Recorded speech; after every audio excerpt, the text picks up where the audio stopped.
selamat siang semuanya. Perkenalkan, nama saya Cing, orang tua dari Brian Sugiarto. Brian sekarang sudah kelas 3 SMP di DCS. Puji Tuhan, saya dikasih karunia mendapat Brian setelah 5 tahun menikah. Jadi saya benar-benar harus memilih sekolah yang terbaik untuk anak saya, Brian. Banyak yang tanya pada saya, kenapa sih sekolahin Brian di DCS, tidak di sekolah lain? Awal pertama-tama masukkan Brian di sekolah, terus terang saya trial di beberapa sekolah. Mau masuk ke preschool DCS saja, saya trial beberapa kali. Tapi tentu dengan syarat dan ketentuan yang berlaku, supaya memantapkan saya memasukkan Brian di sekolah yang tepat. Maklum, dapat anaknya tidak mudah. Saya sangat tertarik dengan tagline sekolah DCS, dari preschool sampai SMA semuanya sama, yaitu bersama orang tua mendidik anak serupa Kristus. Yang saya tahu dan alami sejak Brian preschool sampai SMP kelas 3, setiap hari selalu ada jadwal Time for Jesus di weekly schedule. Saya rasa itu merupakan kebiasaan bagus yang diterapkan pihak sekolah, sehingga bisa memperkuat iman anak-anak kita, menjadi bekal saat nanti kita melepas mereka di masa-masa kuliah maupun masa kerja di luar kota maupun di luar negeri. Selama pandemi ini, tentu banyak sekali perubahan-perubahan yang dialami. Tetapi saya yakin SMP DCS sudah mampu dan siap menata, memberi pelajaran dengan baik dan benar kepada para siswanya. Dan guru-guru siap membantu juga, sehingga tercipta komunikasi dan kerjasama yang baik antara orang tua, guru, dan siswa tentunya. Selama Brian sekolah di SMP DCS, saya merasa banyak sekali kemajuan yang didapat. Misalnya, Brian semakin mandiri dan semakin tanggung jawab dalam mengerjakan tugas-tugas tanpa disuruh-suruh mengerjakan, dan sudah tahu deadline-nya kapan mengumpulkan tugas, tanggal berapa, dan lain sebagainya. Yang kedua, kemampuan berbahasa Inggris Brian semakin meningkat. Pastinya kosakata bertambah banyak, kelancaran berkomunikasi dalam berbahasa Inggris dan dengan guru, bahkan dengan teman-teman sebayanya. Apalagi sekarang di YouTube, game online, dan media sosial lainnya selalu menggunakan bahasa Inggris, sehingga anak-anak kita selalu bisa paham akan kontennya.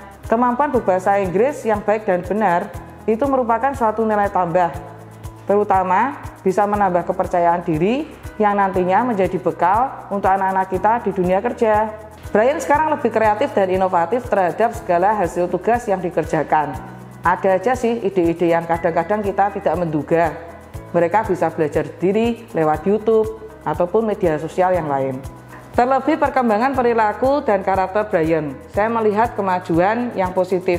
Misalnya waktu itu di kantor, saya manggil admin saya karena dia melakukan kesalahan yang sama dan itu berulang. Mungkin nada saya tinggi dan mungkin terdengar di ruangan lain. Kebetulan Brian ada di ruangan sebelah. Waktu itu saya tegur, setelah dia kembali ke ruangannya, Brian menemui saya di ruangan saya. Dan kemudian dia bilang kepada saya, "Mah, tolong kalau menegur itu suaranya agak dikecilkan dan kasih dia kesempatan satu kali lagi supaya dia itu bisa berubah. Toh di masa pandemi ini juga banyak sekali orang-orang yang pintar-pintar dan butuh pekerjaan. Kenapa Mama sampai bingung? Kan bisa aja Mama cari lagi sehingga Mama tidak usah marah-marah lagi kan?" Banyak sekali perubahan-perubahan yang saya tidak bisa prediksi ide-ide Brian untuk menjelaskan kepada saya.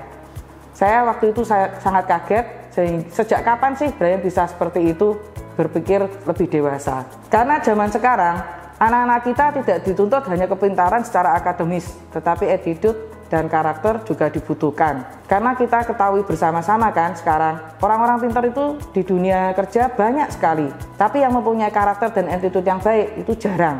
Nah, itulah yang saya rasakan. Karakter dan attitude Brian terbentuk selama Brian sekolah di SMP DCS. Selama masa pandemi, pasti tidak ada pembantu pocokan di rumah, semua dikerjakan sendiri. Waktu itu Brian juga tak segan-segan dan tak malu untuk bantu saya mengerjakan pekerjaan rumah. Oh ya, tahun lalu SMP DCS juga bisa berbagi kasih dengan para satpam, BSM, 2 panti Wereda, 1 panti cacat ganda, dan bantu rumah sakit Elizabeth, dengan mengadakan cari ide berjualan makanan yang dikelola oleh OSIS SMP DCS bekerjasama dengan para guru dan komite sekolah. Di OSIS SMP DCS diajarkan diasah kemandirian, cara berorganisasi, cara mengelola keuangan, mengutarakan pendapat, Dan yang paling penting, dia mampu untuk mendengarkan pendapat orang lain. Jadi jangan takut misalnya dibandingin dengan sekolah lain.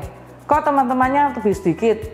Tapi saya percaya kok, kalau anak-anak kita sudah dibekali attitude dan karakter yang baik, dengan talenta yang sudah pernah diasah, serta doa restu dari kita sebagai orang tua, pasti anak-anak kita lebih unggul dan dapat lebih banyak teman. Teman itu tidak hanya didapat hanya di lingkungan sekolah saja, dan bisa saja didapat dari lingkungan gereja, lingkungan sekitar rumah, dan di masyarakat nantinya.